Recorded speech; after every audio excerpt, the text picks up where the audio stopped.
Hello everyone, are to अड्डा में आप सबका वेलकम है। जैसा कि आपको पता है कि आर टू अड्डा मतलब इसमें आर टू से रिलेटेड आपको सारी वीडियोस मिल जाएगी। ये बेसिकली इंजीनियरिंग से रिलेटेड यूट्यूब चैनल बनाया है मैंने, जिससे आपको इंजीनियरिंग से रिलेटेड जितने भी सब्जेक्ट्स हैं उसके वीडियोज़ यहाँ पे मिल जाएंगे और आर टू के सिलेबस के अकॉर्डिंग होगा। कोई भी फालतू के इसमें टॉपिक्स नहीं होंगे। जो टॉपिक्स आर टू सीधा अपने क्वेश्चन में पूछते हैं मेनली वही टॉपिक्स होंगे इसमें। और आपको किसी भी आर टू से रिलेटेड सब्जेक्ट्स के नोट्स चाहिए इंजीनियरिंग से रिलेटेड, तो आप नीचे डिस्क्रिप्शन में एक मेल है, वहाँ पे जाके आप मुझसे कांटेक्ट कर सकते हो। ठीक है, तो आज हम पढ़ेंगे मैफा, जो बेसिकली सारी इंजीनियरिंग जितनी भी ब्रांचेज है इंजीनियरिंग एक बार वो आती है थर्ड या फोर्थ सेमेस्टर में।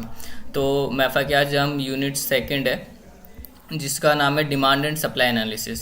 इसमें डिफरेंट डिफरेंट टॉपिक्स है जो डिमांड एंड सप्लाई से रिलेटेड है। जैसे डिमांड में आ गया टाइप्स ऑफ डिमांड है, डिटरमाइंस ऑफ डिमांड है कि आप कैसे डिमांड को कैलकुलेट करोगे, डिमांड के फंक्शंस है, इलास्टिसिटी ऑफ डिमांड है, डिमांड फोरकास्टिंग है, इसका पर्पज क्यों करते हैं अपन डिमांड की फोरकास्टिंग का, डिटरमाइनेंट डिमांड है ना। उसके बाद फोरकास्टिंग है, फोरकास्टिंग के मेथड है। उसके बाद सप्लाई के टॉपिक है, इसमें सप्लाई के फंक्शंस आ गए, इलास्टिसिटी ऑफ सप्लाई आ गई। ठीक है, द फर्स्ट टॉपिक है कि डिमांड एनालिसिस।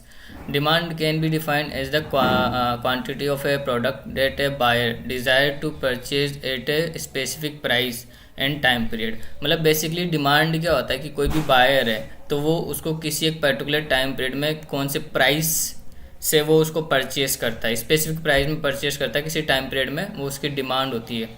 ठीक है, the demand for a product is influenced by a number of factors such as the price of the product, change in the customer product performance and standard of living। मतलब basically demand से आप ये समझो कि कोई भी product है उसकी क्या डिमांड होगी, मतलब आप उसको जितनी ज़्यादा उसको खरीदोगे उसकी डिमांड उतनी बढ़ेगी। तो मतलब क्या होता है कि डिमांड है ना कुछ फैक्टर पे डिपेंड करती है। जैसे क्या होता है, प्राइस हो गई। मान लो अगर आपको कोई चीज़ चाहिए कि उसकी प्राइस बहुत ज़्यादा होगी तो आप उसको नहीं खरीदोगे, मतलब उसकी मार्केट में क्या डिमांड थोड़ी बहुत कम हो जाएगी। अगर वही लो कॉस्ट में होगी तो आप उसको ईजिली खरीद लोगे तो डिमांड बढ़ जाएगी। तो पहला फैक्टर होता है प्राइस पे। दूसरा कि आपकी प्रेफरेंस क्या क्या है। मान लो अगर आपको जैसे चाय या कॉफ़ी पीना पसंद है, अब अगर चाय सस्ती आ रही है लेकिन आपको पसंद कॉफ़ी पीना है तो आप कॉफ़ी खरीदोगे। तो मतलब एक प्रेफरेंस पे भी होता है कि डिमांड एक प्रेफरेंस पे भी डिपेंड करती है। ठीक है, उसके बाद लिविंग स्टैंडर्ड्स हो गए कि हम किस स्टैंडर्ड पे रहते हैं। मतलब पर्टिकुलर जोन के हिसाब से भी किसी चीज़ की डिमांड अच्छी होती है कि मतलब कोई अगर आप फॉर्मल मतलब कंपनीज वाले एरिया में जा रहे हो तो वहाँ पे कॉफ़ी ज़्यादा चलती है तो वहाँ पे उसकी कॉफ़ी की डिमांड होगी। बाकी अगर लोकल एरिया में देखोगे तो लोग बाग चाय ज़्यादा पीते हैं तो चाय की डिमांड होगी। मतलब लिविंग स्टैंडर्ड पे भी डिपेंड करता है। उसके बाद है कॉन्सेप्ट ऑफ डिमांड।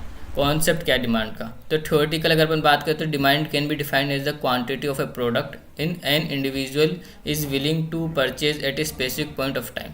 मतलब वो ये कि अपन कोई भी प्रोडक्ट है उसको किसी टाइम पीरियड में कितना परचेज किया जा रहा है एक पर्टिकुलर टाइम पीरियड में, वो इसकी डिमांड होगी। उसके बाद है कि कुछ ऑथर्स ने अपने अपने अकॉर्डिंग दिया है, जैसे एज पर प्रोफेसर हिडन है, उन्होंने बताया कि demand means the various quantities of goods that would be purchase per time period at a different price in a given market. मतलब बोला कि डिमांड वही है किसी पर्टिकुलर टाइम पीरियड में अपन किसी प्रोडक्ट को कितनी कॉस्ट से परचेज करते हैं, वो इसकी डिमांड होती है। ठीक है, क्योंकि देखो टाइम के अकॉर्डिंग अगर प्राइस कम ज़्यादा होगी तो उसकी डिमांड भी कम ज़्यादा होगी। ठीक है, उसके बाद आता है टाइप्स ऑफ डिमांड। डिमांड के कौन कौन से टाइप्स है। तो देखो demand is generally classified the basic of various factors such as the nature of product. मतलब प्रोडक्ट का क्या नेचर है उसके हिसाब से अपन कर सकते हैं। यूजेज ऑफ प्रोडक्ट के कितने यूज है उसके अकॉर्डिंग भी डिमांड हो जाएगी। Number of consumer of the product, मतलब कितने लोग उस प्रोडक्ट को कंज्यूम करते हैं उसके अकॉर्डिंग भी उसकी डिमांड होगी। Then suppliers of a product, मतलब अगर प्रोडक्ट की सप्लाई नहीं होगी तो ऑब्वियसली बात है उसकी डिमांड ज़्यादा बढ़ेगी ना। मान लो अगर कोई प्रोडक्ट बहुत ज़्यादा सप्लाई हो रहा है तो हर कोई खरीद लेगा, लेकिन अगर मान लो कोई प्रोडक्ट कम आ रहा है और लोगों को ज़्यादा खरीदना है तो उसकी डिमांड बढ़ जाएगी। Therefore, organization should be clear about the types of demand for their product given कुछ मतलब उनको अब जो उनके अकॉर्डिंग अपन क्या करते हैं जो डिमांड के टाइप्स बता सकते हैं। पहला कि इंडिविजुअल मार्केट डिमांड होती है। ठीक है, उसके बाद ऑर्गेनाइजेशन इंडस्ट्रियल डिमांड होती है। ऑटोनोमस एंड डिराइव्ड डिमांड होती है।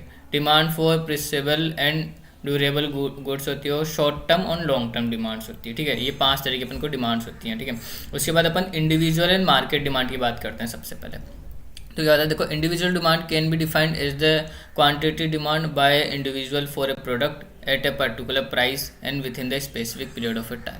मतलब इंडिविजुअल डिमांड से मतलब आप समझ गए, इंडिविजुअल मतलब एक अकेला बंदा। मतलब इसमें क्या करते हैं अपन, एक स्पेसिफिक पर्सन की डिमांड को देखने की वो कितने एक प्राइस में कितना, मतलब किसी डिमांड के अकॉर्डिंग वो कितनी परचेजिंग कर रहा है, ये तो बोला हुआ है। देखो demand is the quantity demand by the individual for a product at a particular price. मतलब अपन बोलते हैं कि कोई एक बंदा है, वो एक पर्टिकुलर प्राइस पे उस चीज़ को कितनी बार परचेज करता है, मतलब उसकी क्या डिमांड है किसी स्पेसिफिक टाइम पीरियड में, तो वो होती है इंडिविजुअल और market demand.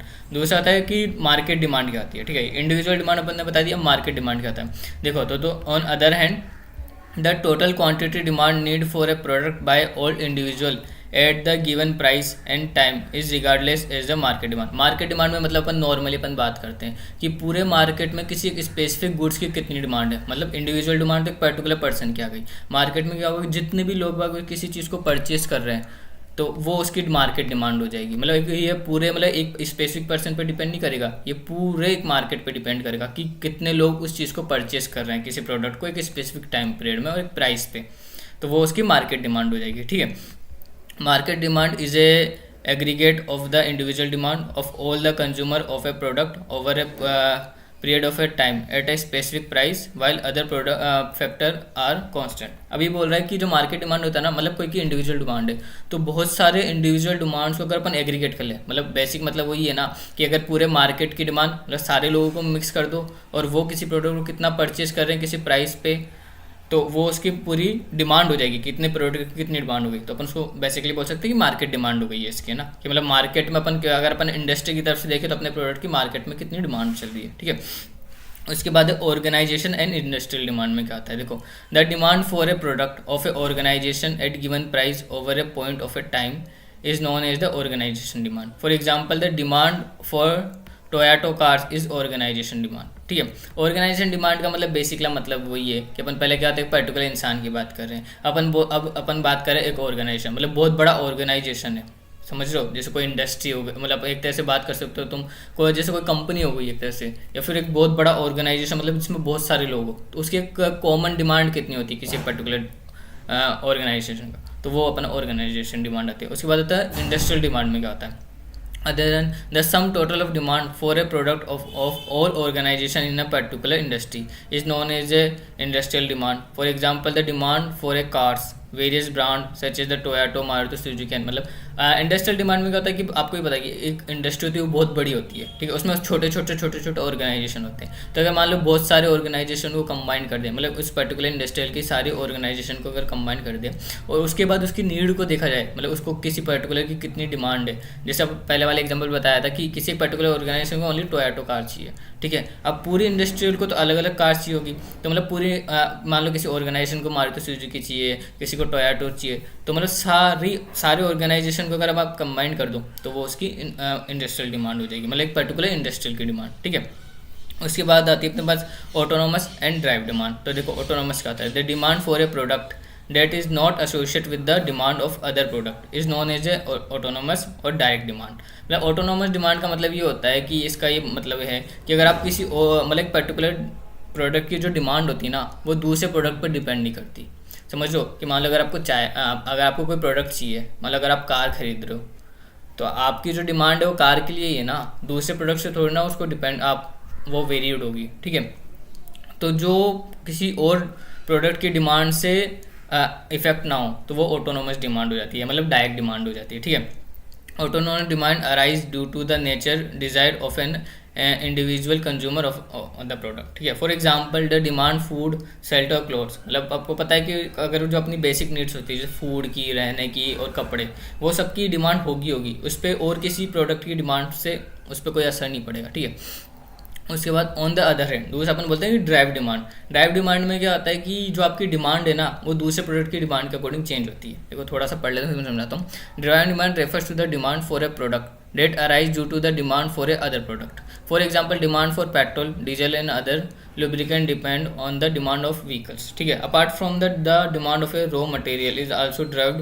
The demand is dependent of the product. मतलब इस आपको इतना जो समझ नहीं आएगा, मैं आपको एक बेसिकली एग्जाम्पल से समझाता हूँ कि ड्राइव डिमांड में क्या होता है कि जो मान लो कि आपकी जो डिमांड है ना वो दूसरे प्रोडक्ट की डिमांड पे, मतलब जो डिमांड है ना दूसरे प्रोडक्ट उस पर डिपेंड करे। मतलब मान लो अगर आपके पेट्रोल डीजल, अगर ये लोग हैं मतलब पेट्रोल डीजल है फ्यूल से, अगर इनका रॉ मटेरियल ही नहीं आएगा तो इनकी पेट्रोल डीजल की डिमांड पे तो इफेक्ट पड़ेगा। दूसरा एग्जांपल मान लो अगर चाय और कॉफ़ी है, ठीक है, तो मतलब अगर आपको मान लो अगर आपको चाय पीते हो, लेकिन अगर चाय की सप्लाई नहीं हो रही है, आपके पास कॉफ़ी की सप्लाई है, फिर भी आप चला लोगे कि ठीक है यार चाय नहीं तो कॉफ़ी पी लेंगे, तो कॉफ़ी की डिमांड बढ़ जाएगी। समझ लो। तो ये होती है अपने आपकी होती है, ये होती है ड्राइव डिमांड, जो मतलब एक दूसरे प्रोडक्ट की डिमांड के अकॉर्डिंग भी चेंज हो सकती है ना। अब आता है demand for a perishable and durable demand, durable goods, ठीक है। प्रीसेबल और non durable goods refers to the goods that have a single use, for example cement, coal, fuel, स्टेबलिश। मतलब ये बोल रहा है कि बेसिकली कोई डिमांड होती है, प्रीसेबल डिमांड का मतलब ये होता है कि जो गुड्स है ना वो ओनली एक स्पेसिफिक काम के लिए यूज़ हो, या फिर एक इनका एक सिंगल यूज़ हो। जैसे मान लो आपको पता है कि सीमेंट किस काम में आता है, कि घर वर बनाने में काम आता है। अब सीमेंट को आप किसी और जगह यूज़ नहीं कर सकते, मतलब इनकी ओनली एक ही यूज़ होता है इनका। तो अगर किसी को घर बनाना होगा या कोई बिल्डिंग बनानी होगी तभी वो सीमेंट को परचेज करेगा, ठीक है।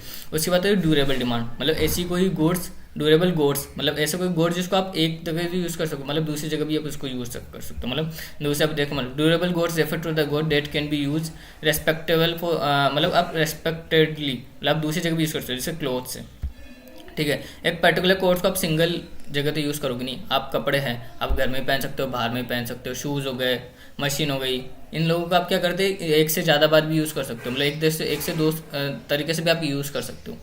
समझ लो, वो चीज़ होता है। Short term and long term demand क्या होता है? देखो शॉर्ट टर्म डिमांड क्या होता है, शॉर्ट टर्म अब आपको नाम से पता चल गया कि जो एक पर्टिकुलर छोटे टाइम के लिए हो गया शॉर्ट टर्म डिमांड, जो एक लॉन्ग टाइम के लिए डिमांड होती है लॉन्ग टर्म डिमांड। तो आप पहले मैं बताया था आपको, short term demand is refers to the demand for a product that are use for a short duration of a time और फॉर ए करंट पीरियड। मतलब जो भी अगर करंट पीरियड की या शॉर्ट टाइम की डिमांड होगी वही आपकी शॉर्ट टर्म डिमांड हो जाएगी। This demand depends on the current testers and preference of consumer. मतलब जो अगर आप छोटे टाइम की अगर आप बात करोगे तो उस पर्टिकुलर टाइम पे क्या डिमांड हो रही है। मतलब मान लो अगर आप सर्दियों की बात करो, ठीक है, सर्दियों में क्या होगी, गर्म कपड़ों की ज़्यादा डिमांड होगी, तो ये क्या होगी, शॉर्ट टर्म डिमांड होगी। मतलब अपने एक पर्टिकुलर छोटे टाइम के लिए अपन ने डिमांड को एक एनालिसिस किया है कि इस पर्टिकुलर टाइम में क्या डिमांड हो सकती है। फॉर एग्जाम्पल ये बता रखा है कि demand for umbrella, rain quotes. मतलब अगर मान लो अगर आपका मतलब बारिश का अगर आपका सीजन रहा, ठीक है, रेन का अगर सीजन रहा तो उस टाइम आपको पता है क्या बिकेगा, छाता वाता बिकेगा, रेन कोट्स बिकेंगे, स्वेटर्स बिकेंगे। ये अपनी एक शॉर्ट टर्म डिमांड हो गई। मतलब अपन को पता है कि पर्टिकुलर टाइम में क्या डिमांड हो सकता है, तो अपन शॉर्ट टर्म डिमांड हो गई। लॉन्ग टर्म डिमांड में होगा on the other hand, long term demand refers to the demand for a product over a longer period. मतलब अपन बहुत लंबे समय के लिए अपन उसकी कैलकुलेशन कर रहे हैं कि एक लॉन्ग टाइम पीरियड में किस चीज़ की डिमांड होगी, ठीक है। The long term demand of a product depends on a factors such as the change in technology, types of competition, promotion, ठीक है। मतलब लॉन्ग टर्म डिमांड में क्या, अगर अपन 2 3 4 साल की डिमांड का सोच के चलते हैं कि यार आने वाले टाइम में कितना होगा, तो देखो ये क्या होता है, जैसे मान लो कि आज अगर अपन थोड़े टाइम पहले की बात करें तो थोड़े टाइम पहले क्या होता है कि i3 लैपटॉप चलते थे, तो उनकी डिमांड बहुत ज़्यादा थी। लेकिन टेक्नोलॉजी जगह i5 i7 लैपटॉप हो गए, तो हर कोई i5 और i7 लैपटॉप खरीद रहा है। तो मतलब एक लॉन्ग टाइम में अगर अपन को देखा जाए तो डिमांड चेंज हो गई, पहले i3 की डिमांड थी, अब i5 की डिमांड हो गई, ठीक है। उसके बाद आता है the short term and long term concept of demand is essential for a organization to a new product, ठीक है। हाँ, मतलब ये है कि कोई एक पर्टिकुलर जो अपन होता है ना उसके लिए अपन कर सकते हैं, मतलब एक नया प्रोडक्ट आ गया उसके लिए अपन शॉर्ट टर्म और लॉन्ग टर्म डिमांड देख सकते हैं, और नए प्रोडक्ट के अकॉर्डिंग ये डिमांड चलती जाती है। उसके बाद अपन डिमांड डिटरमाइंस ऑफ डिमांड, अपन डिमांड को कैसे कैलकुलेट करें, ठीक है। The demand of a product is influence by number of factors. बहुत सारे फैक्टर्स होते हैं जिससे अपन किसी भी प्रोडक्ट की डिमांड वो कम ज़्यादा होती है, तो उसको कैलकुलेट करने के लिए देखो प्राइस ऑफ ए प्रोडक्ट और सर्विसेज, ठीक है। After the demand of a product to a larger extent there is a inverse relationship between the price of a product and quantity demanded. The demand for a product decrease with the increase the price of a while other factors are constant. मतलब इसमें ये बोला गया है कि जो price है ना, प्राइस के अकॉर्डिंग डिमांड में क्या फ़र्क पड़ता है।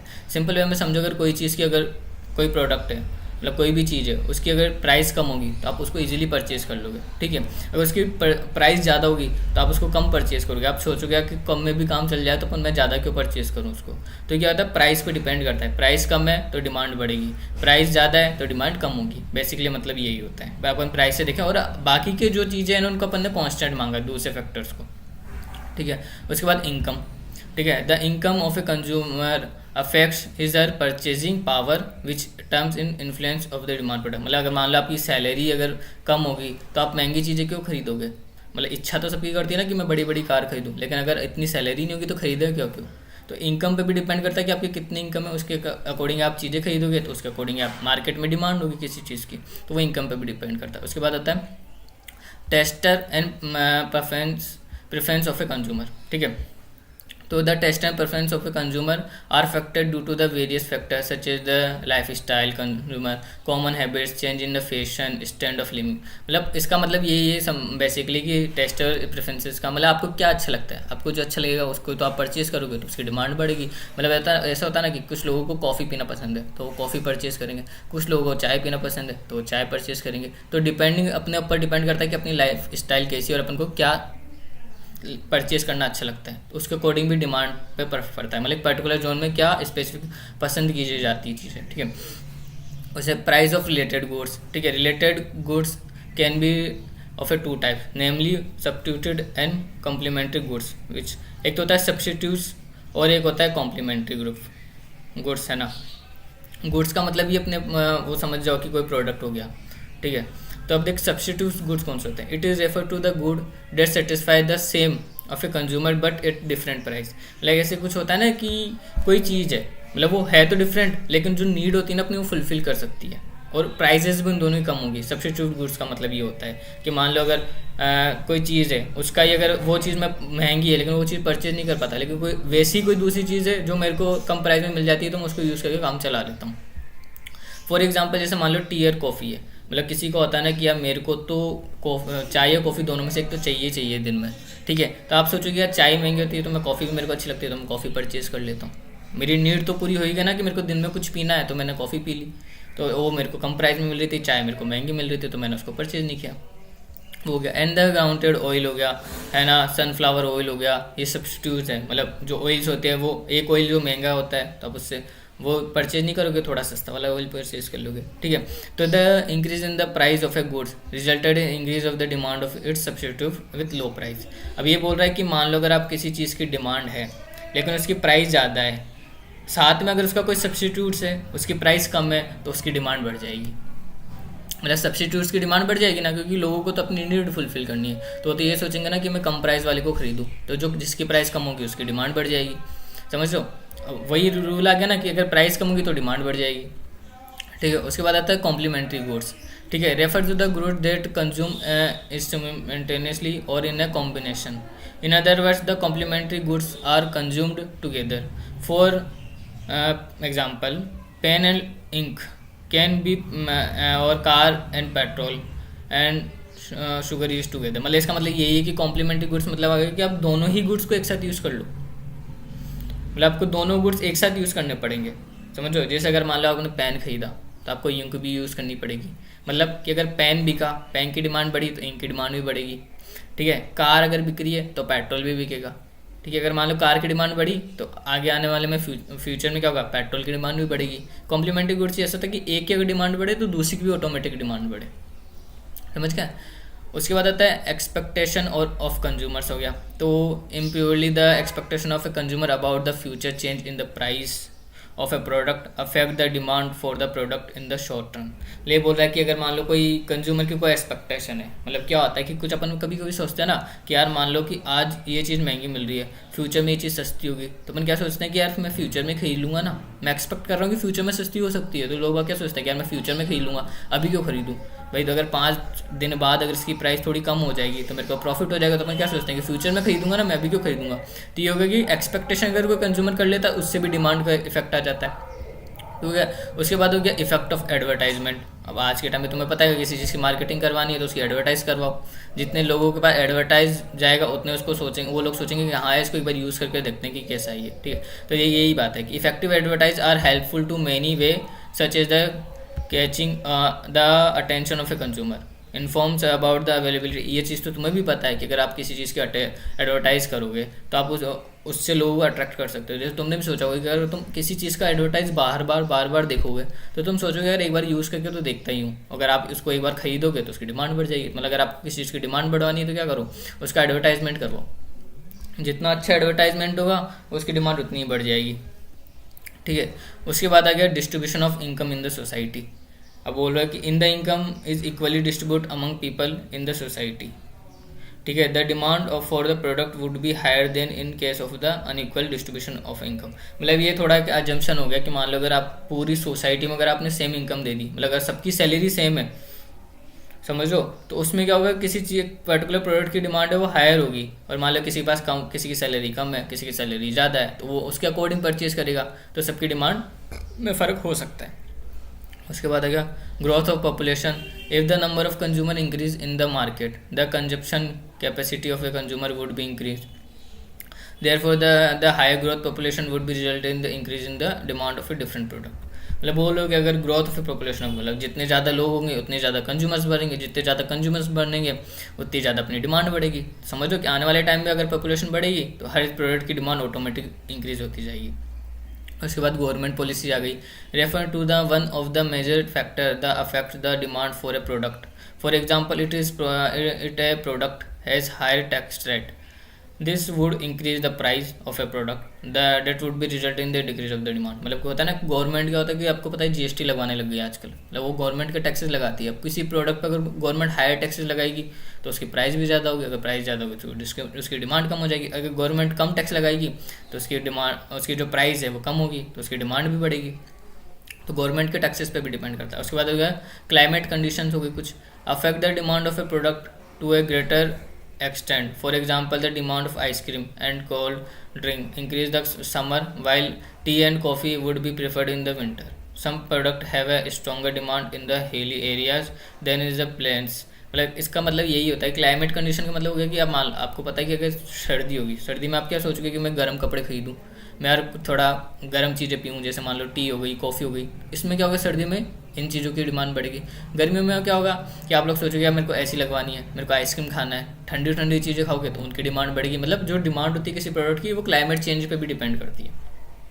ठीक है। उसके बाद आता है कुछ लॉज आते हैं। लॉ ऑफ डिमांड आ गया, मतलब the law of demand describe the relationship between the quantity demand and the price of a product. मतलब क्वांटिटी की डिमांड पे और किसी प्रोडक्ट की प्राइस पे, इन दोनों पे होता है law of demand. It state that the demand for a product decrease with the increase in the price and vice versa. ये अपन ने पूरे में पढ़ा है कि अगर किसी की प्राइस बढ़ेगी तो उसकी डिमांड कम होगी, डिमांड कम हो रही, डिमांड बढ़ेगी तो प्राइस कम होगी। समझ रहे हो, ये तो अपन ने पढ़ा ही है। ये demand, law of demand, basic law of, जो आप अभी तक बिल्कुल समझ चुके होंगे इतना पढ़ने के बाद।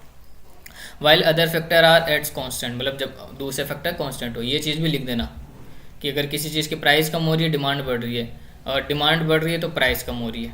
ठीक है, ये लिख लेना। Therefore is an inversely relationship between the price and quantity need for a product. मतलब ये बोला कि किसी चीज़ की डिमांड है वो उसकी इन्वर्सली प्रोपोर्शनल होगी इसकी प्राइस पे। ये समझ में आ गया होगा।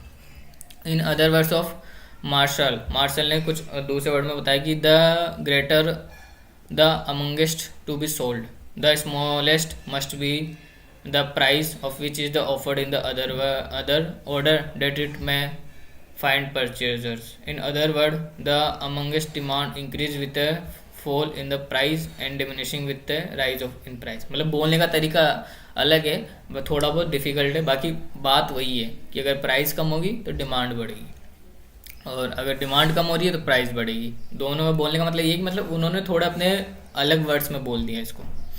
ठीक है। उसके बाद आता है डिमांड शेड्यूल। तो demand schedule refers to a tabular represent of a relationship between the price and quantity demand that can be categorize into two types. पहला आता है demand types of demand schedule. पहला आता है इंडिविजुअल डिमांड शेड्यूल और market demand schedule.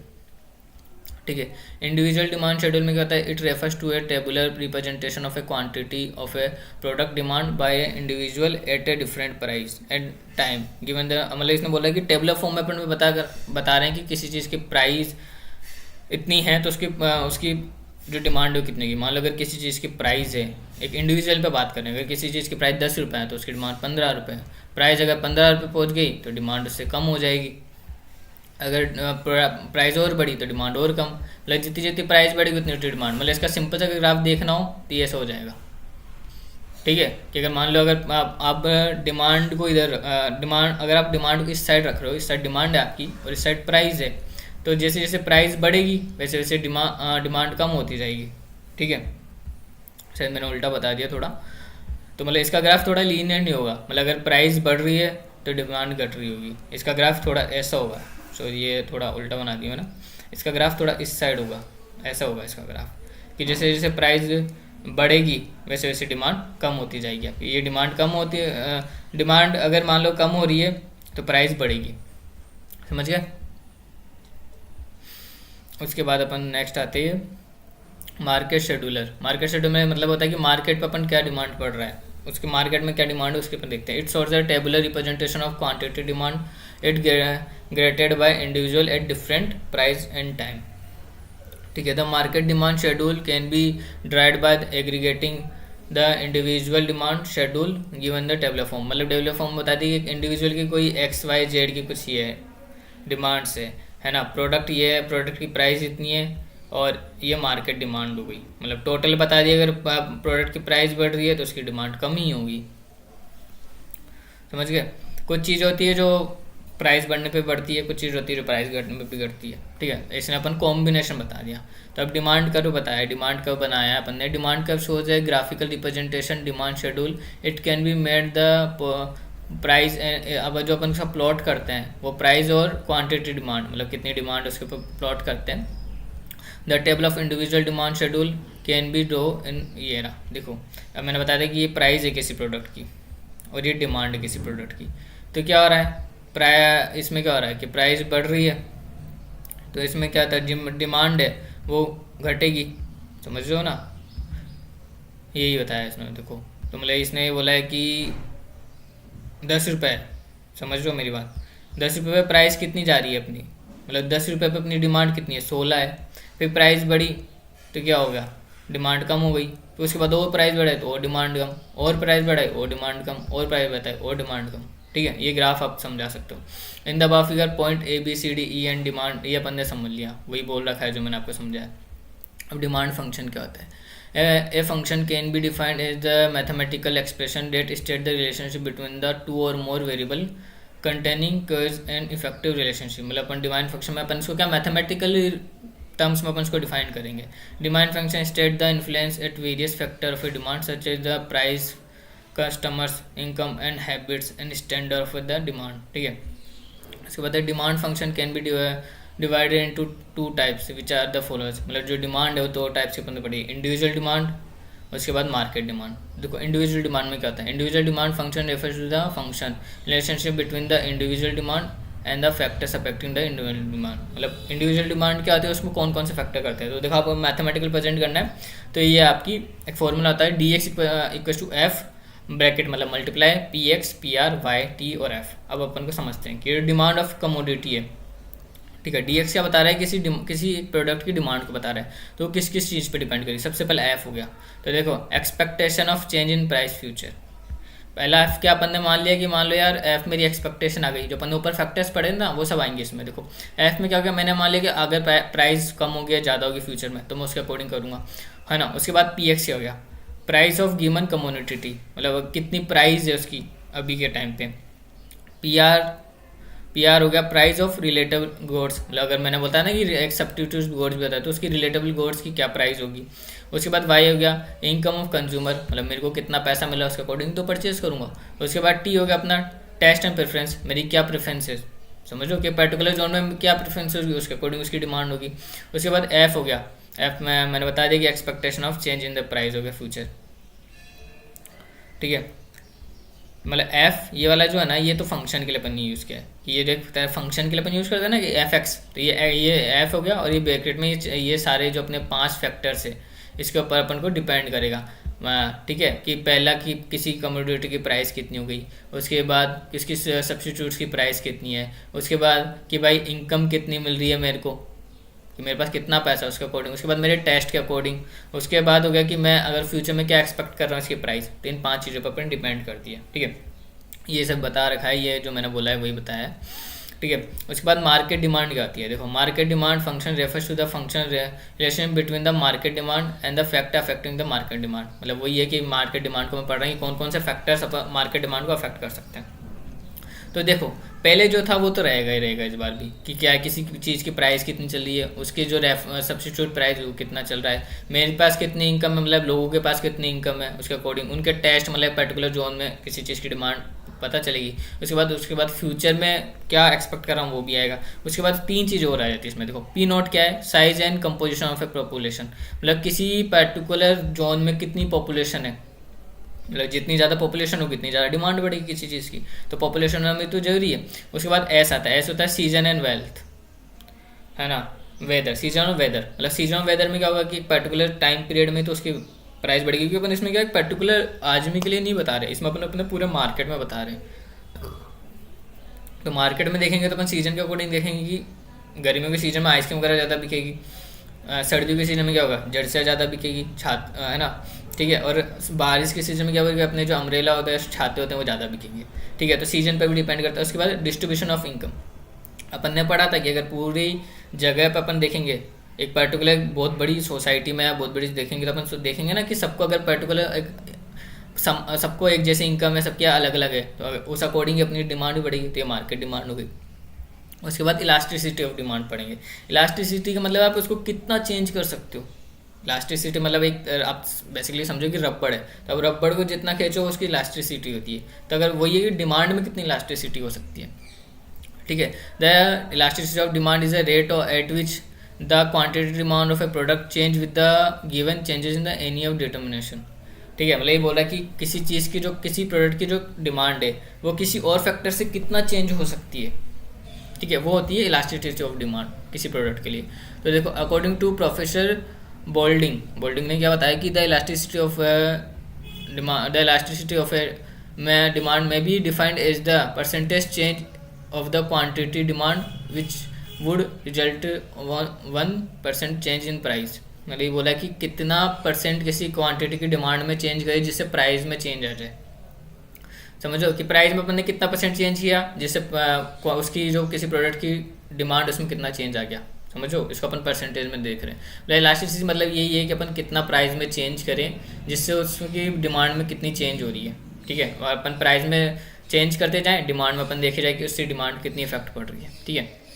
अब elasticity demand है ना, इलास्टिसिटी ऑफ डिमांड है। देखो price elasticity demand, income elasticity demand और क्रॉस ऑफ डिमांड, ठीक है। 3-4 तरीके होती है इलास्टिसिटी में भी। देखो प्राइस इलास्टिसिटी ऑफ डिमांड में अपन पढ़ते हैं। देखो पहला कि the price elasticity of demand denotes the ratio of the percentage change in the demand for a product to a percentage change in the price. समझो मतलब आप बेसिकली क्या होता है कि एक रेशो होता है कि डिमांड में कितना चेंज हुआ अपन उसकी प्राइस में कितना चेंज हुआ इससे, ठीक है। देखो ईपी अपन ने दिखाया कि percentage change in the quantity demand, मतलब कितनी डिमांड में चेंज हुआ। दूसरा कि percentage change in the price, उससे प्राइस में कितना चेंज हुआ, ठीक है। अब इसको अपन निकालो, तो अगर आपको परसेंटेज चेंज निकालना हो किसी क्वांटिटी का तो आप क्या करोगे, तो अपन क्या करेंगे, क्वांटिटी डिमांड ऊपर दे रहा है नीचे से मल्टीप्लाई कर दो, ईपी क्या है, समझ गए। कि अब अगर आपको परसेंटेज चेंज निकालनी हो किसी की तो आप कैसे निकालोगे, तो अपन क्या करोगे, न्यू क्वांटिटी डिमांड कि अभी कितनी क्वांटिटी प्रेजेंट टाइम में कितनी क्वांटिटी आई किसी चीज़ को चेंज करने में, और उसकी ओरिजिनल क्वांटिटी डिमांड कितनी थी, उससे आप क्या करोगे, प्राइस परसेंटेज चेंज निकालोगे क्वांटिटी डिमांड में। अब percentage change in the price निकालनी हो तो मान लो अगर आपको ओरिजिनल प्राइस कितनी है, पहले कितनी प्राइस थी और अब आपने थोड़ा चेंज किया तो अभी कितनी प्राइस है, वो उसकी परसेंटेज चेंज हो जाएगी प्राइस में, समझिए क्या। अब इसको थोड़ा सा इन्होंने मैथमेटिक्स समझा रखा है कि del Q upon del Q ratio हो गया डेल पी अपॉन पी। मतलब ये डेल क्यू क्या है, small change in quantity demand upon original quantity, और क्या होगा, small change in price upon original price, ठीक है। तब ये दोनों का रेशो है तो ऊपर नीचे मल्टीप्लाई हो गया, तो कितना आ गया, small change in the quantity demand upon small change in price upon और original price upon original demand, ठीक है। Let us the understand concept the price elasticity. For example बताया इसने कि मान लो किसी चीज़ की प्राइस 20 रुपीज़ है तो उसकी जो डिमांड है 10 रुपीज़ हो गई। अब अपन ने प्राइस में 2 रुपये का चेंज किया, मतलब 2 रुपये इंक्रीज़ की तो उसकी डिमांड घटेगी, तो उसकी डिमांड ये हो जाएगी। तो अपन ने क्या बताया कि ओरिजिनल प्राइस तो अपने पास 20 रुपीज़ है, अब न्यू प्राइस क्या हो गया 22।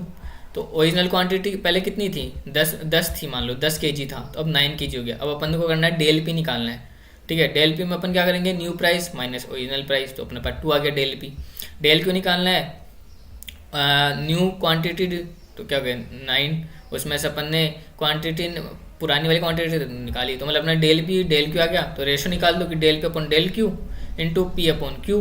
तो पी डेल क्यू कितना आया 1, डेल पी कितना आया 2, और ओरिजिनल प्राइस कितनी थी 20, ओरिजिनल क्वांटिटी ये थी, तो अपनी क्या गई ये 1 आ गई इलास्टिसिटी डिमांड। समझ गया। अगर आपको थोड़ा तो बेसिकली अगर आर के पेपर में अगर आपको थोड़ा न्यूमेरिकल दे दे तो उसके अकॉर्डिंग। फिर आ गया types of price elasticity of demand, मतलब कितनी टाइप्स की प्राइस की इलास्टिसिटी होती है। ठीक है, तो उसके बाद देखो अपने पास 5 तरह की प्राइस इलास्टिसिटी होती है। ठीक है, तो देखो perfect elasticity, perfect elasticity, relative elasticity और यूनिटरी इलास्टिसिटी। ठीक है, परफेक्ट इलास्टिसिटी में क्या होगा देखो इसमें समझो, when a small change the price of a product cause a major change in the demand. मतलब परफेक्ट इलास्टिसिटी मतलब क्या होता है कि इलास्टिसिटी मतलब आपको पता चल गया, इलास्टिक मतलब क्या होगा कि आप थोड़ा सा इसको जितना चेंज करो, मतलब रबड़ से समझ लो कि खींच रहे हो आप, तो मतलब क्या होगा अगर किसी चीज़ में आपने थोड़ा सा डिमांड किया, मतलब थोड़ा सा चेंज किया, सॉरी किसी चीज़ में थोड़ा सा चेंज किया तो दूसरी चीज़ में बहुत बड़ा इफेक्ट आ जाए उससे, समझो। तो परफेक्ट मतलब कि परफेक्ट अगर आपने थोड़ा बहुत भी चेंज किया तो बहुत बड़ा उसमें डिफरेंस आ गया। जैसे मान लो अगर किसी चीज़ की प्राइस में आप छोटा सा चेंज करो लेकिन उसकी जो डिमांड है ना उसमें बहुत बड़ा चेंज आ जाए, अगर कोई चीज़ की प्राइस अगर 10 रुपये आपने उसके 9 रुपये कर दी लेकिन उसकी डिमांड है ना वो बहुत ज़्यादा बढ़ गई 9 रुपये करने से, तो उसकी हो गई परफेक्ट इलास्टिसिटी। मतलब जो यहाँ पे ईपी होगा ना वो इन्फिनाइट हो जाएगा। ठीक है, तो मतलब देखो कि क्या हुआ इसमें, ये मान लो अगर कोई डिमांड है वो कांस्टेंट चल रही है। ठीक है, अगर आपने इसको थोड़ा बहुत चेंज किया तो इसमें बहुत ज़्यादा चेंज आ जाए। ठीक है, ये बोल रहा है कि when a small change the price of a product cause a major change in the its demand, major change आ जाए तो वो चीज़ है। अब नेक्स्ट है परफेक्ट इन इलास्टिसिटी। मतलब परफेक्ट इन इलास्टिसिटी में क्या होगा कि आप उसमें कितना ही चेंज करो लेकिन उसमें ज़्यादा चेंज ना आ जाए, समझ लो। समझा, अब थोड़ा मैं पढ़ के बताता हूँ आपको। Perfect inelasticity demand of a one when is no change product in the demand of a product with change in the price. इसका बोलने का मतलब ये है कि मान लो कि आपने क्या किया, अगर मान लो आपने थोड़ा प्राइस में चेंज किया लेकिन उसकी डिमांड में ही चेंज नहीं आ रहा, डिमांड इसकी कांस्टेंट हो गई, मतलब इसमें कोई इलास्टिसिटी मतलब नहीं हुआ, मतलब कोई चेंज नहीं हुआ, तो क्या होगा ई इक्वल्स टू 0 का। मैं समझाता हूँ। मान लो किसी चीज़ की प्राइस पहले P3 थी, मान लो उसकी डिमांड Q थी, अब उसकी प्राइस आपने थोड़ी कम कर दी या बढ़ा दी तो भी उसकी डिमांड क्या है, सेम है, Q ही है। फिर और थोड़ा प्राइस में चेंज किया फिर है, मतलब क्या होगा अगर आप प्राइस में चेंज कर रहे हो बट उसकी डिमांड में चेंज नहीं आ रहा, डिमांड कॉन्स्टेंट है। ठीक है, तो क्या होगा कि इलास्टिसिटी हो गया, मतलब क्या होगा इसमें चेंज नहीं आया। इलास्टिसिटी मतलब आप चेंज कर सकते हो, इलास्टिसिटी मतलब उसमें कोई भी चेंज नहीं आई, तो लेकिन आप प्राइस में चेंज करे जा रहे हो लेकिन उसकी डिमांड में चेंज नहीं आया, तो वो परफेक्ट इलास्टिसिटी हो गया। ठीक हो गया। तब रिलेटिव इलास्टिसिटी डिमांड में क्या होगा, देखो relative elasticity demand refers to the demand when the proportionate change produce demand in greater than the proportionate change in the price. मतलब ये बोल रहा है कि मान लो अगर आप थोड़ा प्राइस में चेंज कर रहे हो तो थोड़ा डिमांड में भी चेंज हो रहा है, लेकिन रिलेटिव बन रहा है, एक रिलेशन बन रहा है कि अगर प्राइस में चेंज कर जाते हो डिमांड में चेंज होता जा रहा है, तो रिलेटिव बनेगा तो रिलेटिव इलास्टिसिटी हो गया। ठीक है, तो अब इसकी रिलेटिव इलास्टिसिटी क्या होगी, 1 से ज़्यादा होगी। इसमें अगर आप थोड़ा चेंज करो तो थोड़ा चेंज आएगा ना। जैसे मान लो पहले प्राइस P2 थी, मतलब कम थी, तो उसकी डिमांड ज़्यादा थी, फिर आपने प्राइस में थोड़ा सा चेंज किया तब उसकी डिमांड में भी चेंज आ गया, आगे ना दिखते ऐसे रिलेशन बन गया, रिलेटिव हो गया, है ना। रिलेटिव इलास्टिसिटी में क्या होगा कि अगर आप प्राइस में बहुत ज़्यादा चेंज कर रहे हो लेकिन डिमांड में क्या थोड़ा बहुत ही चेंज आ रहा है, इतना चेंज नहीं आ रहा, मतलब जितना आप उधर चेंज कर रहे हो उतना इधर चेंज नहीं हो रहा, थोड़ा बहुत चेंज हो रहा है। जैसे कि अगर relative elastic demand is the one when the percentage change produce in the demand is less than the percentage change in the price. मतलब मान लो अगर आपने 10 रुपये की प्राइस में डिक्रीज किया लेकिन उसकी डिमांड 10 रुपये नहीं, मतलब 10% नहीं बढ़ रही, समझो कि मान लो अगर आपने प्राइस में 10% डिक्रीज कर दिया लेकिन उसकी जो डिमांड है वो 10% बढ़ नहीं रही, तो क्या इलास्टिसिटी आ गई ना, कि मतलब इधर जितना चेंज किया उधर उतना नहीं हो रहा, तो इलास्टिक हो गया वो। इसका मतलब यही है कि मान लो पहले प्राइस इतनी थी, डिमांड इतनी थी, अब मैंने प्राइस में इतना चेंज कर दिया लेकिन उसकी डिमांड में कितना से चेंज हुआ, थोड़ा बहुत ही चेंज हुआ, तो मतलब उसकी जो इलास्टिसिटी कम हो गई, तो मतलब वो 1 से कम हो गई डिमांड इलास्टिसिटी। अब यूनिटरी में क्या होगा, when the proportion change in the demand produce the same change in the price is product the demand refers to the unitary. मतलब क्या बोला कि अगर मान लो आपने इधर प्राइस में अगर 10% का चेंजेस किया तो क्या होगा, डिमांड में भी 10% का इंक्रीज हो गया। अब उससे पहले क्या होता है कि जो रिलेटिवली इलास्टिसिटी में क्या होता है कि अगर थोड़ा बहुत आपने प्राइस में चेंज किया लेकिन डिमांड में उससे थोड़ा सा ज़्यादा आ रहा है, तो रिलेटिवली इलास्टिसिटी हो गया। यूनिटरी में अगर दोनों कांस्टेंट है, इधर प्राइस में थोड़ा सा चेंज करो उधर डिमांड में भी थोड़ा सा चेंज हो जाएगा, समझो। तो मतलब इसमें क्या होगा, बराबर हो गया, तो E = 1 हो गया। ठीक है। अब वो उसके बाद होता है इनकम इलास्टिसिटी ऑफ डिमांड। वही बोला कि income elasticity of demand means the ratio the percentage change in the quantity demand to the percentage change in the income. वही पहले क्वांटिटी डिमांड ऊपर आ जाएगा, तो अब दूसरा क्या अपन इनकम में देख रहे हैं कि इनकम में कितना चेंज आ रहा है। सेम वही है कि अगर तेरे को परसेंटेज चेंज क्वांटिटी डिमांड में देख रही है तो न्यू डिमांड कितनी है वो देख, उसके बाद ओरिजिनल डिमांड कितनी थी वो देख, ओरिजिनल क्वांटिटी डिमांड।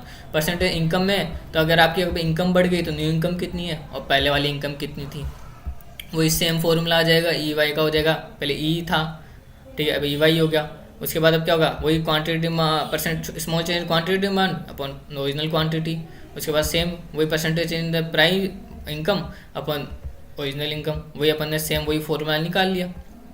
अब सेम इसमें हो गया कि टाइप्स ऑफ इनकम इलास्टिसिटी, अगर आप इनकम में क्या क्या चेंज करोगे उससे अपन डिमांड में, पहले अपन क्या करते थे प्राइस में देखते थे, अब इनकम में देखना है, ठीक है। सेम वही हो जाएगा जिससे अब इसमें आ गया पॉजिटिव इनकम इलास्टिसिटी डिमांड। तो पॉजिटिव में क्या क्या refers to the situation when the demand for a product increase with the increase the consumer income, ठीक है, and the decrease with the consumer income. मतलब ये बोल रहा है कि अगर मान लो कंज्यूमर की इनकम बढ़ रही है तो उसकी जो डिमांड है, मतलब लोगों को जो खरीदने की जो क्षमता है उसकी, मतलब जो कैपेसिटी खरीदने की वो भी बढ़ेगी।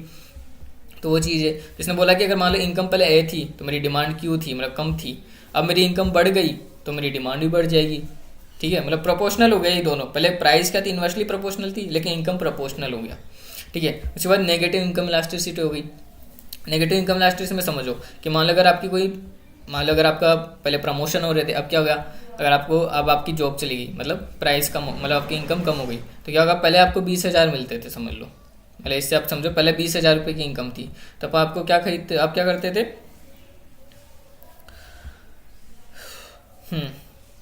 समझो कि देखो पहले क्या कि आपकी इनकम ज़्यादा थी तो आप किसी चीज़ को कम खरीदते थे, अब आपकी इनकम कम हो गई तो आप किसी चीज़ को और कम खरीदोगे। समझो, देखो refers to the kind of income elasticity of demand in which the demand for a product decrease with the increase in the consumer income. The income elasticity of demand is negative to increase the goods and also services. हाँ, मतलब इसका अगर आप एक negative impact भी ये हो सकता है कि मान लो अगर मेरे पास पहले इनकम किसी चीज़ की, मतलब मेरी इनकम पहले कम थी तो मैं क्या खरीदता था, थोड़ी सस्ती चीज़ें ज़्यादा खरीदता था, समझो। और अगर आपके पास अगर किसी चीज़, आपके पास इनकम कम है तो आप क्या सोचोगे, मैं छोटी कम प्राइस वाली चीज़ें खरीद लूँ तो उसकी चीज़ें बढ़ेगी। लेकिन अगर आपके पास पैसा ज़्यादा गया तो आप क्या सोचोगे कि अब मैं कंपनी की चीज़ें खाऊंगा पीऊँगा, है ना, अब मैं कंपनी की चीज़ें खरीदूंगा, तो उसकी आप क्या करोगे, कंपनी वाली जो चीज़ें उनकी डिमांड बढ़ रही है। तो कभी कभी क्या होता है कि इन्वर्सली भी हो जाता है ये कि अगर आपकी इनकम बढ़ रही है बट आपकी जो डिमांड है वो कम हो रही है, आप कम चीज़ें, आप महंगी चीज़ें ज़्यादा खरीद रहे हो ना, इसलिए। अब zero income elasticity of demand क्या होता है कि देखो refers to the income elasticity of a demand with there no effect of increase in the consumer income to the demand of a product. मतलब कोई पर्टिकुलर प्रोडक्ट के लिए देखो कि मान लो अगर मेरी इनकम में चेंजेस आ रहा है लेकिन मेरी क्या है, अब जैसे मान लो अगर आप आपकी नॉर्मल आप कैपेसिटी देखो, मान लो अगर आप 4 रोटी खाते हो, ठीक है, सब्जी आप 1 कटोरी खाते हो, अब उसकी इनकम पे कितना इफेक्ट पड़ जाए आपकी इनकम अब पहले 10 थी तो भी आप क्या खरीदोगे, 4 रोटी खाओगे, जितना आटा आप खरीदोगे या गेहूँ खरीदोगे। अब आपकी इनकम 20,000 हो गई तो भी आप आटा तो उतना ही खरीदोगे ना, मतलब इनकम बढ़ रही है लेकिन डिमांड तो आपकी वही है, बेसिकली डिमांड होगी। अब ये थोड़ा ना कि अगर इनकम बढ़ गई तो आपका पेट भी बड़ा हो जाएगा और आप ज़्यादा खाने लग जाओगे, जो खाते हो तो खाओगे ना, इसलिए कि इनकम पे इफेक्ट पड़े लेकिन क्वांटिटी पे इफेक्ट नहीं पड़ रहा, ठीक है।